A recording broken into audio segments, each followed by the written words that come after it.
समाधि सबसे बड़ा सुख है।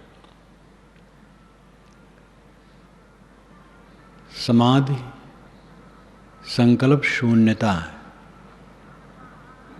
कुछ संकल्प न उठना। प्रतिक्रिया भरे मन में ये संभव नहीं। काम वासना है, क्रोध, लोभ, मोह, तो ये समाधि नहीं लगेगी। किसी से मोह है, किसी से वैर है, तो ये समाधि नहीं लगेगी। प्रतिक्रिया शून्य मन हो, सांसारिक लालसाओं से शून्य मन हो, तो ये समाधि लगती है। बहुत सहज है, महासुख है। मन में कूड़ा कबाड़ है तो ध्यान में बैठा साधक घबराता है। एक बार एक साधु आए थे, जब प्रीतम नगर में रहता था, तो वो कहें कि महाराज ध्यान में बैठता हूँ आप लोगों के साथ, तो घड़ी देखता रहता हूँ, कब कांटा आएगा छुट्टी का। मुझे याद है जब स्कूल में पढ़ने जाना होता था, तो जब शाम को बड़े मास्टर थे, पंडित जी, छोटे थे मौलवी साहब, तो जब कहें बच्चों छुट्टी, तो बड़बड़ बड़बड़ हम लोग भागते थे और बस्ता पहले ही बांध लेते थे। छुट्टी मिली है मानो मुक्ति हुई। तैसे वो कहते थे कि कांटा देखता रहता हूँ, कब आवे, कब ये ध्यान की झंझट खत्म हो। क्यों? रजोगुण से मन भरा है, ध्यान में नहीं लगेगा।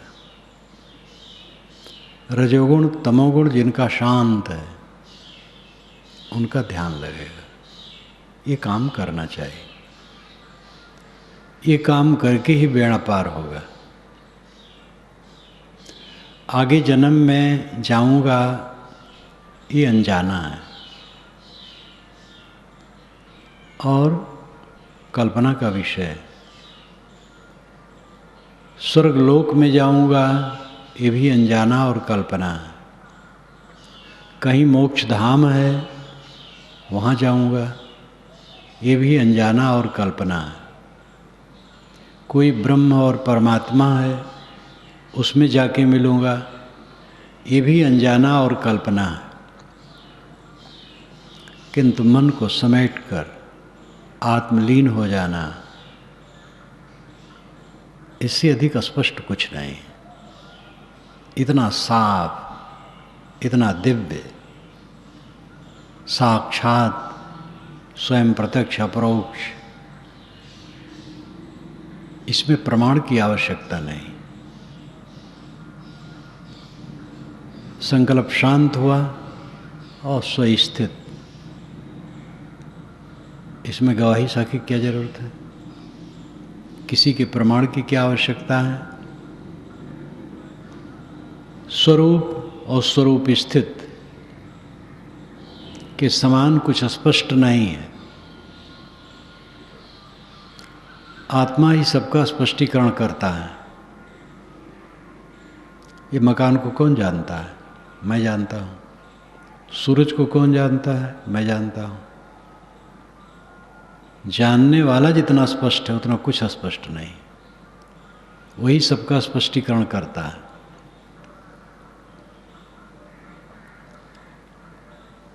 स्वरूप सत्ता के समान हमारे लिए कोई सत्ता नहीं। स्वरूप, स्व खुद रूप पदार्थ, आत्म अस्तित्व के समान हमारा कोई अस्तित्व और आधार और सहारा नहीं। और स्वरूप स्थित के समान कोई धाम नहीं है, कोई जगह नहीं। दृष्टा और दृश्य दो हैं। दृष्टा स्थिर है, दृश्य स्थिर नहीं। दृश्य में जड़ पदार्थ है, बात है, मामला है, समस्याएं हैं, स्थितियां हैं, ये सब दृश्य है, ध्यान देने योग्य है। दृष्टा स्वयं है, मैं हूँ। दृश्य पदार्थ है जो स्थूल पदार्थ दिखाई देते, मकान, पेड़ पौधे, चांद सूरज, समुद्र नदी, ये पदार्थ दृश्य है। प्राणियों के शरीर भी दृश्य है। बात दृश्य है, जो बातचीत हम करते हैं, दिमाग में बात आती है, दृश्य है। मामला, कोई मामला, भाई क्या मामला है, क्या समस्या है, वो भी दृश्य है। पदार्थ, बात, मामला, समस्या, स्थिति सब दृश्य है। अदृष्टा मैं स्वयं हूँ। दृश्य स्थिर नहीं है। स्थूल पदार्थ कितने ही प्रिय से प्रिय मिलें, मेरे साथ नहीं रहेंगे। कितने प्यारे मनुष्य हों, कितनी प्रिय वस्तुएं हों, कितनी प्रिय अनुकूल स्थित हो, वो रहेगी नहीं। अप्रिय हो वो भी नहीं रहेंगे। ये प्रिय और अप्रिय में अपने को न उलझावे। केवल इतना ही ध्यान रखे, संग कुसंग का ध्यान, सुसंग में रहे, कुसंग का त्याग करे। जिस संग से उलझन, उद्वेग, अशांति आए, उससे हजारों कोस दूर रहे। ये तो बहुत जरूरी है। शराब की दुकान पर सज्जन नहीं जाता है तो शराब से द्वेष नहीं, और न शराबी से द्वेष है, वो जगह ठीक नहीं। वेश्यालय से सज्जन दूर रहता है, वेश्या से वैर नहीं, किंतु वो करनी से दूर रहना चाहिए। इसी प्रकार खुराफाती आदमी से दूर रहना चाहिए, उद्वेगक आदमी से दूर रहना चाहिए, कुसंग प्रेमी से दूर रहना चाहिए। जहाँ से परेशानी हो दूर रहना चाहिए, और जहाँ से लाभ मिले, बोध, विचार, शांति, तृप्ति, वहाँ संगत करना चाहिए। तो इस प्रकार संग कुसंग का विवेक करना और कुसंग का त्याग, सुसंग का आधार लेकर के खास काम अपने आत्मा का उद्धार करना। व्यवहार काल में रहते हुए प्रतिक्रिया रहित, शांत, सुबस चित्त रहना, समाधि में चित्त शून्य हो जाना, संकल्प शून्य हो जाना, महासुख है। समाधि महासुख है। रजोगुण से भरा हुआ इंसान ध्यान से घबराता है। जिसके रजो और तमो शांत है, सतगुण है, और सतगुण में भी अहंकार नहीं, दिव्य दृष्टि है आत्मा की, और समाधि महासुख उसके लिए लगता है। समय खत्म हो गया ध्यान का, वही खटकता है, और बैठा रहते तो अच्छा। साधो ऐसा अपने को, ये काल्पनिक बात मैं नहीं कह रहा, अनुभव की बात कह रहा। मन जब रजोगुण तमोगुण से रहित हो जाएगा, वैसी अवस्था आ जाएगी, उसके समान सुख दुनिया में है ही नहीं। स्वर्ग और बाहर का मोक्ष, बाहर का परमात्मा और आगे की कुछ बात सब अनजाना, काल्पनिक। लेकिन स्व सत्ता ये कल्पना करने वाला, काल्पनिक नहीं, यही कल्पना करता है। ये दृश्य नहीं है, दृष्टा है, ये पर नहीं है, स्व है। स्व को समझ लेना, स्व में स्थित हो जाना परम उपलब्धि है, महा उपलब्धि है। साधकों को इस पर ध्यान देना चाहिए। जिसको रहना उतघरा, सो क्यों जोड़े मित्ते, जैसे पर घर पाहुना रहे उठाए चित्त। जिसको रहना उत घरा, जिसको उस घर में रहना है, वो इस घर में अपना चित्त क्यों जोड़े, अपना मोह मोहब्बत क्यों करे। जब यहाँ से जाना है दूसरे घर में, तो उस दूसरे घर में प्रेम होना चाहिए जहाँ जाना है, और जहाँ से उठ जाना है वहाँ प्रेम क्यों करे। ये सारा दृश्य चारों तरफ का फैला हुआ, ये हमारा घर नहीं, ये विदेश है। फॉरेन फॉरेन फॉरेन, हम विदेश में जी रहे हैं, देख रहे हैं वो विदेश की चीज़ है, सुन रहे हैं विदेश की चीज़ है, चीख रहे हैं, स्वाद ले रहे हैं, स्पर्श कर रहे हैं, विदेश की चीज़ है। स्वदेश तो आत्मा है, जिसमें पांचों विषय नहीं है। पांचों विषय में ही खलबली है, बाहर की बातों को जान जान करके ही खलबली है। स्वदेश उत घरा, उत्परोक्ष के लिए हो जाता है, इसीलिए सारे शब्द तथ्य को पूरा नहीं समझा पाते। जो मर्म को समझेगा वो सब तरफ से समझ लेगा, उस शब्द में नहीं अटकेगा, शब्द का इशारा समझेगा। जैसे बच्चे को पिता दिखाता है, देखो बेटा वो चांद, तो उंगली आगे करता है, फिर वृक्ष को दिखाता है, फिर कहता है वो वृक्ष के ऊपर वाला वो चांद। तो न तो उंगली चांद है न वृक्ष चांद है, वो इशारा है। शब्द इशारा है, कोई शब्द को ही पकड़ ले तो नहीं समझ पाएगा शब्द की मार्मिकता क्या है, संकेत क्या है। सारे शब्द लड़खड़ा जाते हैं, शब्द भावना को पूरा व्यक्त नहीं कर पाते। निज मुख मुकुर मुकुर निज पानी, गहि न जाए अस अद्भुत बानी। गोस्वामी जी की चौपाई है, मैं दर्पण में पढ़ रहा है उसकी परछाई, और मुकुर दर्पण अपने हाथ में है। अपने मुंह का प्रतिबिंब दर्पण में पड़ता है और दर्पण अपने हाथ में है, फिर भी दर्पण में प्रतिबिंबित मुख पकड़ नहीं पाते।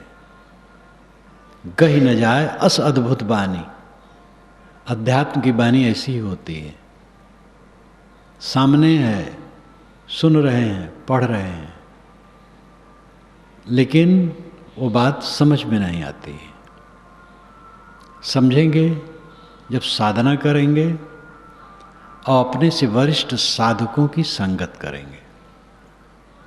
कुल बात अपनी समझ में नहीं आती। यमाचार्य ने नचिकेता को समझाया, कहा कि अध्यात्म का ऐसा विषय है, बिना समर्थ गुरु के समझा नहीं जा सकता।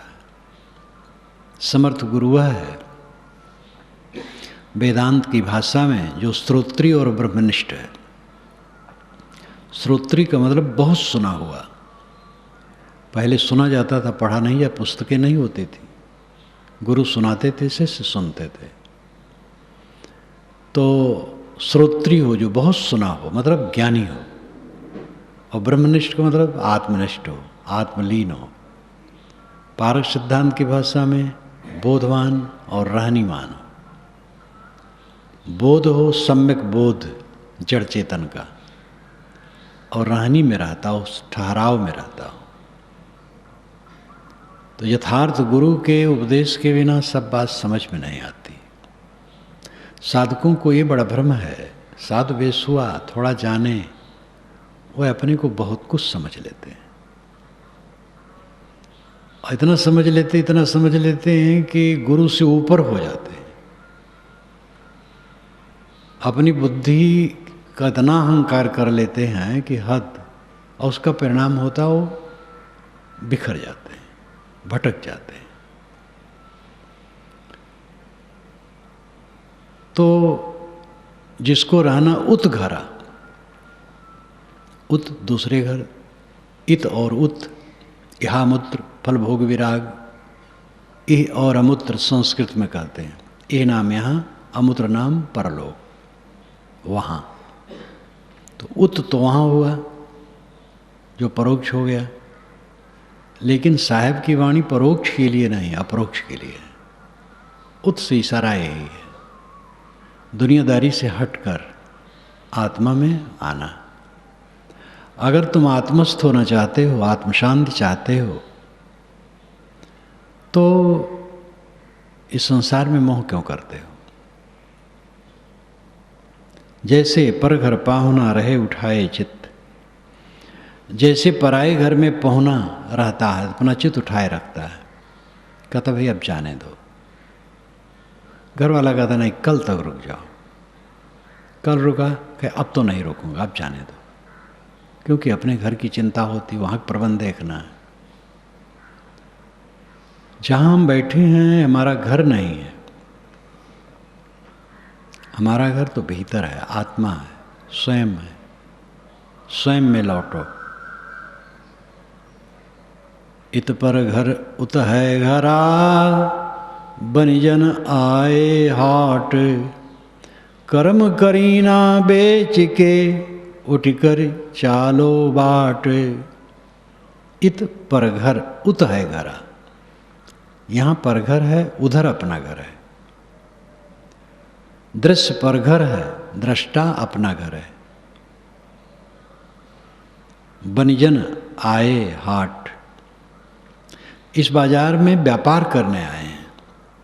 ये जो भीड़ है इसमें ज्ञान का व्यापार करने आए हैं, ज्ञान की बात लेने देने आए हैं। हमें तो लेना है।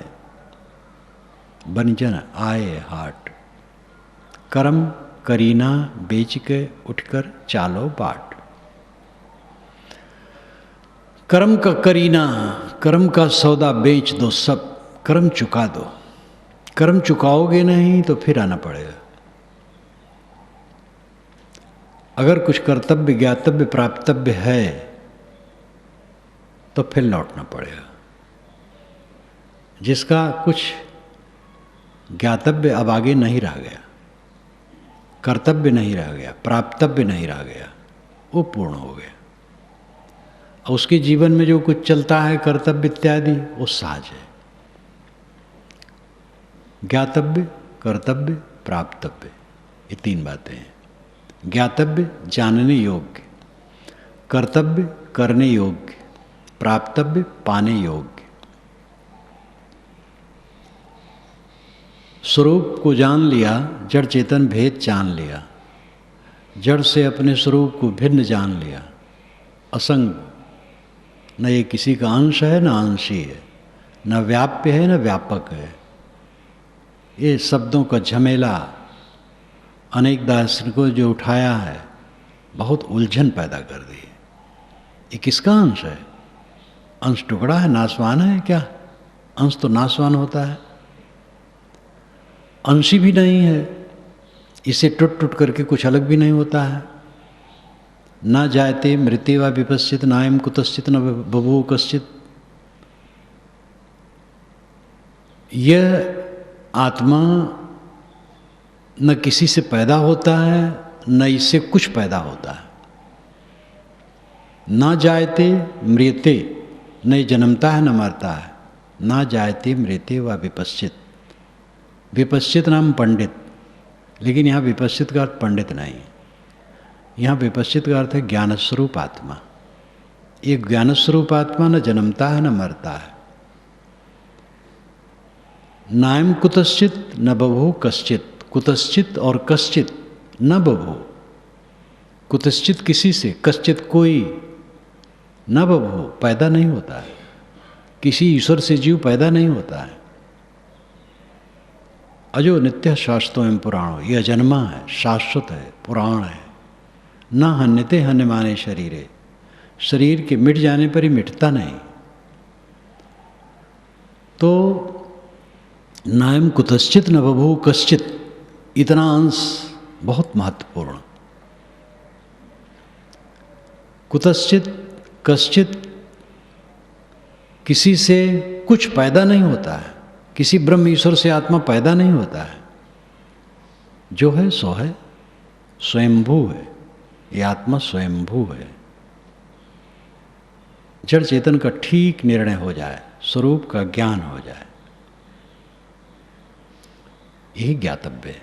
कर्तव्य क्या है? जो कुछ अपने से है सबका मोह पूरा विसर्जित कर देना, देह से ब्रह्मांड तक। फिर आपको कोई मोही कहे, मूर्ख कहे, अज्ञानी कहे, क्रोधी कहे, कामी कहे, पतित कहे, कोई चिंता नहीं। आप अपने को देखो, आप हो क्या? सबसे हस्ताक्षर करा करके मोक्ष लोगे? कोई हस्ताक्षर करा पाया है? दुनिया के बड़े बड़े पुरुष बदनाम किए गए, गाली दिए गए, बुद्ध गरियाए गए जीवन भर, कबीर गरियाए गए जीवन भर, शंकराचार्य गरियाए गए, यहाँ तक जहर दिया गया उनको। कहा जाता उनको भकंदर हो गया था। उत्तराखंड में थे, 32 वर्ष की और स्तंभ शरीर छोड़े। कौन इस संसार में सबसे पूजा गया है? अत्यंत पवित्र आत्मा गाली पाए हैं, निकट के लोगों से गाली पाए हैं, शिष्य कहलाने वालों से गाली पाए हैं। एक जगह की बात नहीं, पूरे संसार की बात है। शिष्य कैसे गाली देंगे? लेकिन जिसका दिमाग खराब हो जाता है कोई भी दे सकता है। इतिहास पढ़ करके हम देख सकते हैं, बुद्ध का, ईसा का, कबीर का, किसी का भी। तो आप सबको सबसे हस्ताक्षर करके मोक्ष चाहते हो, और मोक्ष छोड़ो, फिर मोक्ष की बातें खत्म कर दो। इतनी अल्पज्ञता है तो क्या मोक्ष कोई पाएगा? मनमस्त हुआ फिर क्यों बोले? हज़ारी प्रसाद द्विवेदी की इसमें बात याद आती।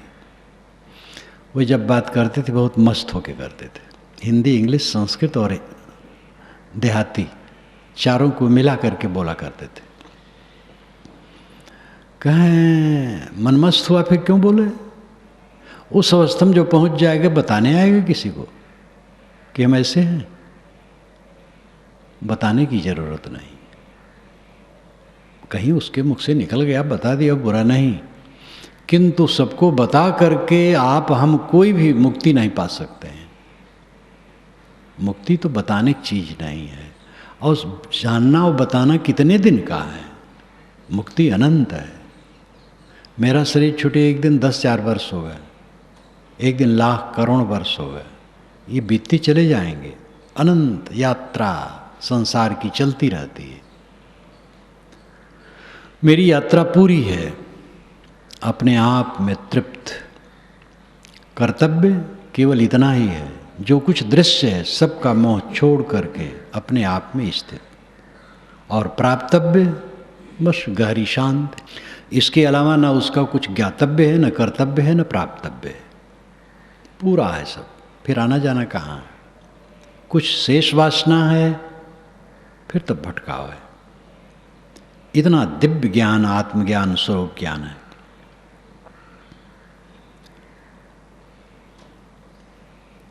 कर्म करीना बेच के उठकर चालो बाट, कर्म का सौदा बेच दो पूरा, कुछ न रखो। एक पंडित जी रहे, विनोदी रहे, लौटा लें। गांव में तो टट्टी बाहर जाते हैं प्राय सब, अभी भी टट्टी घर बहुत कम है गांव में। तो जाते जाते मुस्कुरा के कहा, दाखिल करने जा रहा हूं, दाखिल करने जा रहा हूं, दाखिल कर दो, छुट्टी पा जाओ। सब दाखिल कर दो, सब छोड़ दो मन से। ज्यों कोरी रे जाबुने नीरा आवे छोरे, ऐसा लेखा मीच का दौरी सके तो दौरे। कोरी, हिंदू जुलाहे को कोरी कहते हैं, मुस्लिम जुलाहे को जुलाहा कहते हैं। ज्यों कोरी रेजा बुने, रेजा नाम थान, जैसे जुलाहा थान बुनता है। थान लंबे लंबे होते हैं, लेकिन बाना का एक एक सूत दाहिने और बाएं से डालता जाता है। कितना पतला सूत होता है। दोनों तरफ से डालते डालते पूरा थान बिन जाता है। ज्यों कोरी रेजा पुने, नीरा आवे छोर, छोर निकट आता जाता है। ऐसा लेखा मीच का, मृत्यु का हिसाब ऐसे ही है। सेकंड सेकंड हमारे निकट वो आ रहे हैं। दौड़ सके तो दौड़, दौड़ सको तो दौड़ो, मुक्त धाम में पहुंचो।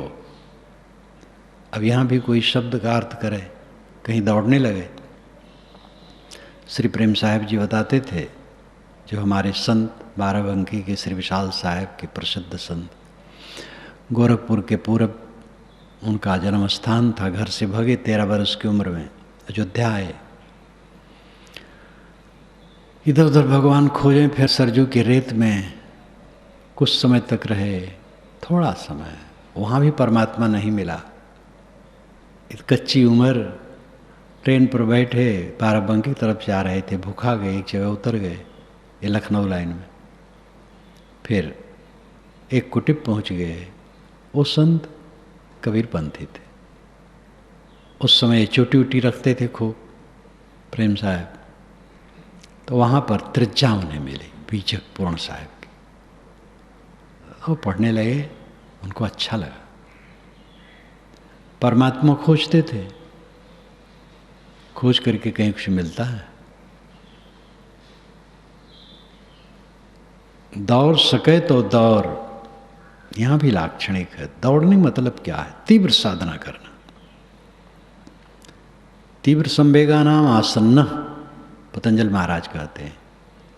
तीव्र संवेग जिसकी साधना में होती है उसका मोक्ष आसन्न होता है। आसन्न नाम निकट। 1 किलोमीटर रास्ता है, जो पैदल जाएगा वो देर में पहुंचेगा, कार पर जाएगा जल्दी पहुंच जाएगा, तेज कार चलाएगा और जल्दी पहुंच जाएगा। इसी प्रकार जो तीव्रता से साधना करेगा वो जल्दी पहुंचेगा। अपने मन के कूड़ा कचरा को बिल्कुल जल्दी निकाल दो, कुछ कलमश न रखो, गुरु संतों के प्रति समर्पित भाव रखो। वहां भेद रखोगे नष्ट हो जाओगे। चाहे किसी बात को लेकर के तुम्हारे मन में पर्दा हुआ, विनाश के सिवा कोई चारा नहीं। गुर सीढ़ी ते उतरे शब्द विमुखा होए, ताको काल घसीटे राख सके नहीं कोई। कल्याण रास्ता में आधार क्या है? गुरु हैं, संत हैं। वहीं से पर्दा बनाओगे, नष्ट हो जाओगे। सारा कलमश मन का निकाल दो और बहुत जल्दी अपना काम करो। सेवा में निश्चल रहो, साधना में समर्पित रहो, वैराग्य में तीव्र रहो, सारे कुसंगों का वर्जन करो, इंद्रिय मन का व्यवहार विवेक पूर्वक करो। स्नान करने और धोने के अतिरिक्त संवेदनशील इंद्रियों का स्पर्श कभी न करो। मन से सावधान रहो, कुचिंतन न होने पाए, जिससे कुप्रवृत्ति उत्पन्न हो, ऐसे दृश्यों से दूर रहो। दुनियादारी लोगों में डूबो मत, बातचीत पर संयम रखो। सब तरफ से सावधान होकर के तीव्रता से चलो। यही दौड़ना है। दौड़ करके बाहर नहीं जाना है, जल्दी जल्दी काम करना है। शरीर छूट जाने वाला है आजकल में। मैं मेरी तू जनि करे, मेरी मूल विनाश, मेरी पक्का पै खड़ा, मेरी गल की फांस। साहब कहते हैं मैं मेरी तो क्या करता है? शरीर मैं, धन दौलत मेरा। ये मैं मेरा शरीर में मैं होता है और शरीर संबंधी प्राणी पदार्थों में मेरा होता है। ये भेद सरल है, समझने लायक है। शरीर को मैं मानता हूँ, मैं हूँ, मैं गोरा हूँ, मैं ये हूँ, मैं वो हूँ, मैं बुद्धिमान हूँ, विद्वान हूँ। शरीर के 5 कोषों को लेकर के समुच्चय है। अन्नमय शरीर है, प्राण में उसका दूसरा शरीर है कोष, जो हवा का अंश है, फिर मनोमय है जहाँ तक स्मृतियों का समुच्चय है, फिर विज्ञानमय है जो तीव्र ज्ञान के संस्कारों का संग्रह है, और फिर आनंदमय है, सब में हम भाव। तो इसी में हम भाव होता है ये पांचों कोषों में। और शरीर के अतिरिक्त जो चारों तरफ फैला होता है उसमें मम भाव होता है, मेरा है। न शरीर मेरा है, न शरीर संबंधी प्राणी पदार्थ मेरे हैं, न अन्न में मेरा है, न प्राण में मेरा है, न मनों में मेरा है, न विज्ञान में मेरा है, न आनंद में मेरा है। मेरा स्वरूप तो शुद्ध चेतन मात्र है। मैं मेरी तू जन करे, मेरी मूल विनाश। किसी दृश्य में मेरी करके चिपके तो मूल का विनाश होगा, आत्मा का पतन होगा। मेरी पग का पै खड़ा, मेरा मान लेना है पग का पै खड़ा है, बेड़ी है। मेरी गल की फांस, तन सराय मन पाहरू, मनसा उतरी आए। कोई काहू का है नहीं, देखा ठों की बजाए। तन सराय है, मुसाफिर खाना है, मन पहरेदार है, और मनसा उसमें आके उतर गई है। मनसा इच्छा, कुछ करने की इच्छा, कुछ पाने की इच्छा, कुछ भोगने की इच्छा। अब ये सबके मूल में आत्मा है। आत्मा का नाम यहाँ साहब नहीं लेते हैं। मनसा कहाँ होगी? जो मन को मानने वाला होगा तो वो तो है ही है। शरीर मुसाफिर खाना, सराय, मन पहरेदार, और मनसा इच्छा, कुछ करने पाने की इच्छा, ये यहाँ के उतरी। कोई काहू का है नहीं, देखा ठोक बजाए। साहब कहते ठोक बजा करके देख लिया, कोई किसी का नहीं है। ये काम करो जिसके लिए आए हो, सबके साथ सुंदर बर्ताव करो, दूसरे की सेवा कर दो जो बन सके, लेकिन अपना काम न भूलो। हम मुसाफिर खाने में आए हैं, जो हम बहुत जुड़े हुए हैं कि मेरे हैं, महाझूठ है। जीवन भर आदमी झूठ को अपना माने रहता है। जहाँ एक तृण उसका नहीं है वहाँ मालिक बना बैठा रहता है, और मालिक बन करके सब चल रहे हैं। चाहे गुरु हो, चाहे महंत हो, चाहे गृहस्थ हो, चाहे डॉक्टर हो, इंजीनियर हो, कोई भी हो, ये मालिक मान करके ही सारी चलन है। कोई काहू का है नहीं, देखा ठोक बजाए।